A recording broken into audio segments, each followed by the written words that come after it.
28 साल बाद फिर कांग्रेस में मिल जाएगी टीएमसी। ममता बनर्जी और सोनिया गांधी की मीटिंग में क्या हुआ? डील फाइनल हो गई क्या?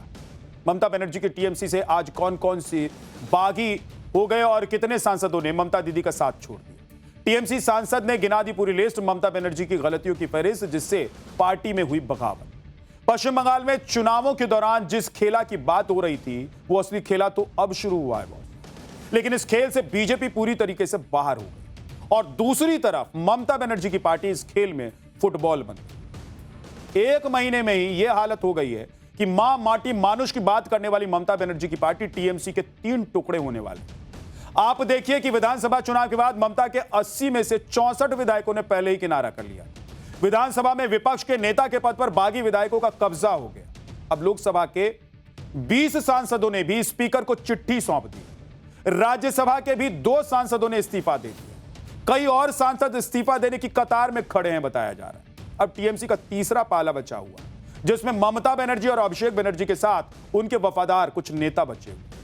तो क्या टीएमसी का गेम ओवर हो गया है? या टीएमसी से ही ममता बनर्जी की छुट्टी हो जाएगी? इसी उधेड़बुन में ममता बनर्जी अपनी सियासी जमीन बचाने की आखिरी कोशिश करती हुई नजर आ रही। लेकिन एक बात तो तय है बॉस कि टीएमसी अब वैसी नहीं रहेगी जैसा ममता बनर्जी की टीएमसी हुआ करती। क्योंकि पिछले एक हफ्ते में जिस तरीके से राजनीतिक घटनाक्रम बदले हैं, उसके बाद टीएमसी को लेकर कई तरह की अटकलें लगाई जा रही हैं।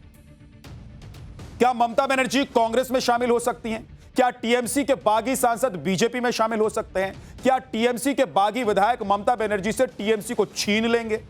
ऐसा इसलिए कहा जा रहा है क्योंकि टीएमसी के सांसद दिल्ली में बीजेपी नेताओं से मिल रहे हैं। उधर ममता बनर्जी के विधायक कह रहे हैं कि वो बंगाल में सरकार के साथ मिलकर काम करें। इधर ममता बनर्जी भी अभिषेक बनर्जी के साथ सोनिया गांधी और राहुल गांधी के साथ मीटिंग पर मीटिंग कर रहे हैं। दिल्ली से लेकर बंगाल तक कैसे उथल पुथल मची हुई है, आज ये आपको बताने वाला हूं। लेकिन पहले एक ट्रेलर देखिए।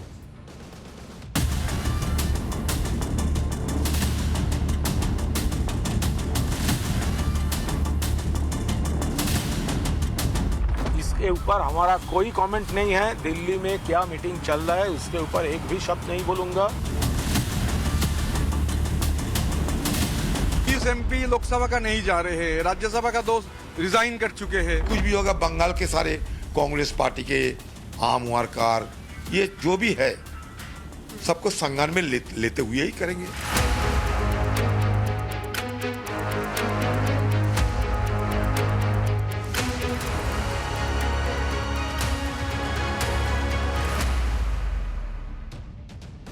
आप सोचिए कि जिस पार्टी को ममता बनर्जी ने अपने दम पर खड़ा किया, जिस पार्टी को ममता बनर्जी का चेहरा कहा जाता रहा है, जिस पार्टी की बदौलत ममता बनर्जी ने 15 साल तक सत्ता चलाई, आज उसी पार्टी को बचाने के लिए ममता बनर्जी दिल्ली तक दौड़ लगा रही। कहा जा रहा है कि विधायकों और सांसदों की बगावत के बाद ममता बनर्जी कांग्रेस में अपनी पार्टी का विलय कर सकती है।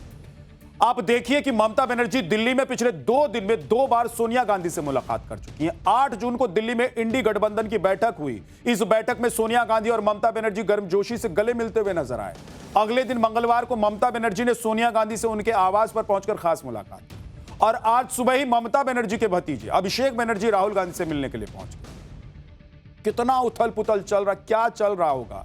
आप सोचिए कि ममता बनर्जी जो एकमात्र टीएमसी की प्रमुख हुआ करती, आज कैसे दर दर की ठोकर खा रहे हैं। अभिषेक बनर्जी और राहुल गांधी की मुलाकात दिल्ली के 10 जनपद आवास पर हुई। करीब 1.5 घंटे तक मुलाकात के बाद कांग्रेस में टीएमसी के विलय की अटकलें और तेज हुई। बताया जा रहा है कि कांग्रेस में टीएमसी के विलय का प्रस्ताव सोनिया गांधी ने दिया है। सोनिया गांधी ने ममता बनर्जी को विलय के बाद कांग्रेस का राष्ट्रीय उपाध्यक्ष बनाने का प्रस्ताव भी दिया। वहीं उनके भतीजे अभिषेक बनर्जी को कांग्रेस महासचिव का पद और बंगाल कांग्रेस की कमान देने के दावे सामने आए। बताया यह भी जा रहा है कि कांग्रेस में विलय के लिए टीएमसी ने भी शर्त रखी है।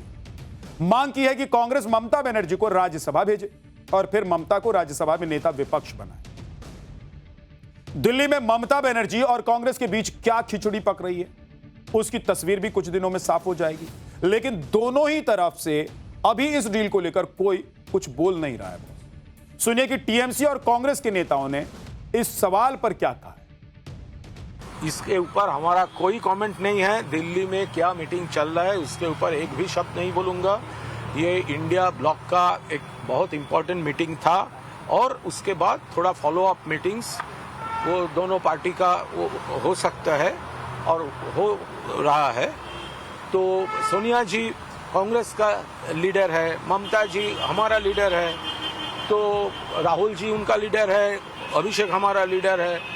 तो वो लोग क्या मीटिंग में क्या हुआ नहीं हुआ इसके ऊपर कोई कमेंट नहीं करूँगा। वो एक पार्टी के नेता, एक पार्टी के नेता, किसी से अगर बात होगी तो इसमें कोई तो हर्जा नहीं, ये तो चलते ही रहते डेमोक्रेसी में। लेकिन कहाँ मार्जर होती है, कहाँ एक्विजिशन होती है, इस संदर्भ पे मुझे जरा सा भी भड़क तक नहीं है, तो मैं इस मुद्दे पे क्या कह सकते। लेकिन ये भरोसा जरूर है, जो कुछ भी होगा बंगाल के सारे कांग्रेस पार्टी के आम वारकार, ये जो भी है सबको संज्ञान में लेते हुए ही करेंगे।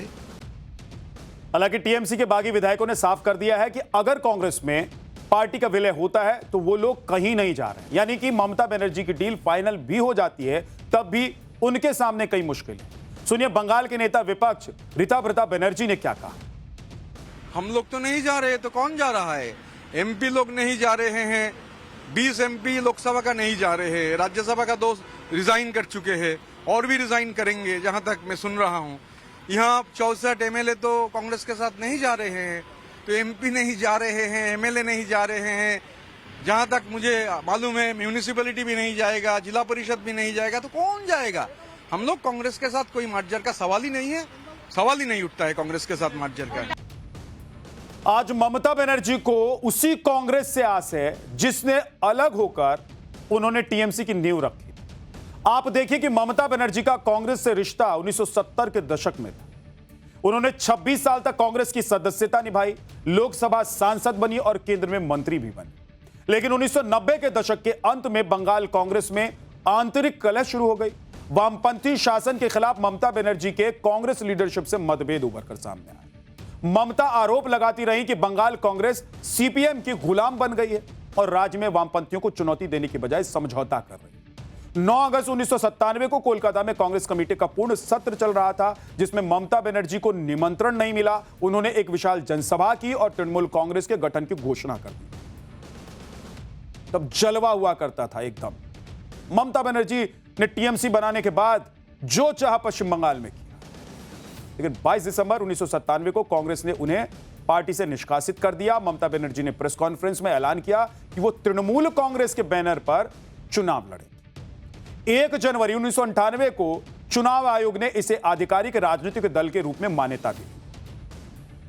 कांग्रेस और टीएमसी के विलय की अटकलों के बीच अब ममता बनर्जी को नसीहत देने वालों की भी कमी। शिवसेना के संजय राउत कह रहे हैं कि कांग्रेस को मजबूत करने के लिए पार्टियों को एक साथ आगे आ जाना चाहिए। ये शिवसेना उद्धव गुट के नेता हैं, कह रहे हैं कि कांग्रेस के झंडे के नीचे आकर सभी दलों को बीजेपी से लड़ना चाहिए। अब सोचिए कि इंडी अलायंस यानी कि इंडी गठबंधन इन्होंने बनाया बीजेपी से लड़ने की। अलग अलग पार्टी एक मंच पर, एक टेबल पर बैठकर बीजेपी से लड़ती रही। अब वो काम भी नहीं हो रहा है। तो क्या संजय राउत ये कहना चाहते हैं कि सभी पार्टी कांग्रेस में शामिल हो जाए, विलय हो जाए सबका, और तब लड़ लेंगे मोदी से? ये पहली बार नहीं है। वैसे ममता बनर्जी को लेकर आपको बता दूं कि कांग्रेस की जरूरत उन्हें पड़ी। 2001, 2009 और 2011 में ममता बनर्जी की टीएमसी ने कांग्रेस के साथ गठबंधन किया, लेकिन इस बार के विधानसभा चुनाव के दौरान दोनों पार्टियों ने एक दूसरे पर जमकर हमला बोला। वो भी तब जब दोनों पार्टियां इंडी गठबंधन का हिस्सा थी, जिसका मैं जिक्र कर रहा था कि भाई ये सभी इंडी गठबंधन के बैनर तले क्यों आए, कि मोदी को हराना है, बीजेपी को हराना है, लेकिन नहीं हो पाया।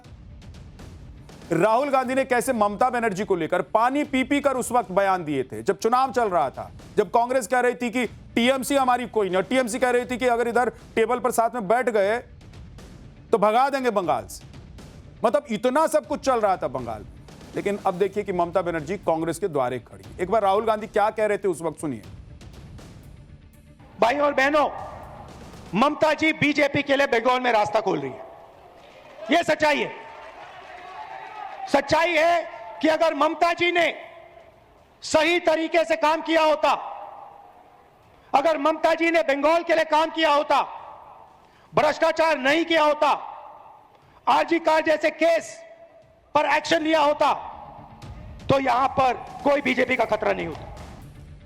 ये पश्चिम बंगाल में जब विधानसभा के चुनाव चल रहे थे उस वक्त का बयान है राहुल गांधी का। आप अंदाजा लगाइए कि उस वक्त राहुल गांधी क्या कह रहे थे, बोल रहे थे, और अब ममता बनर्जी, राहुल गांधी और सोनिया गांधी के यहां दौड़ लगा। आज ही ममता बनर्जी को एक और बड़ा झटका लग गया बॉस। टीएमसी की राज्यसभा सांसद सुष्मिता देव ने संसद की सदस्यता और पार्टी की सदस्यता से इस्तीफा दे दिया। पार्टी से इस्तीफा देने के बाद सुष्मिता देव ने असम के सीएम हिमंता बिस्वा शर्मा से भी मुलाकात की, जिसके बाद अटकलें लगाई जाने लग गई कि बीजेपी में वो शामिल हो सकते। हालांकि जब उनसे सवाल किया गया तो उन्होंने ममता बनर्जी पर कुछ भी बोलने से इनकार कर दिया। सुनिए कि सुष्मिता देव ने क्या कहा। मैं ममता दीदी के बारे में कुछ कमेंट नहीं करूंगी और ये तय है, पर ये जरूर है, हाँ मैंने तृणमूल कांग्रेस छोड़ा है और देखिए मुझे मेरा जो फ्यूचर स्टेप होगा मैं विस्तारित रूप से आप लोगों के साथ प्रेस मीट कर।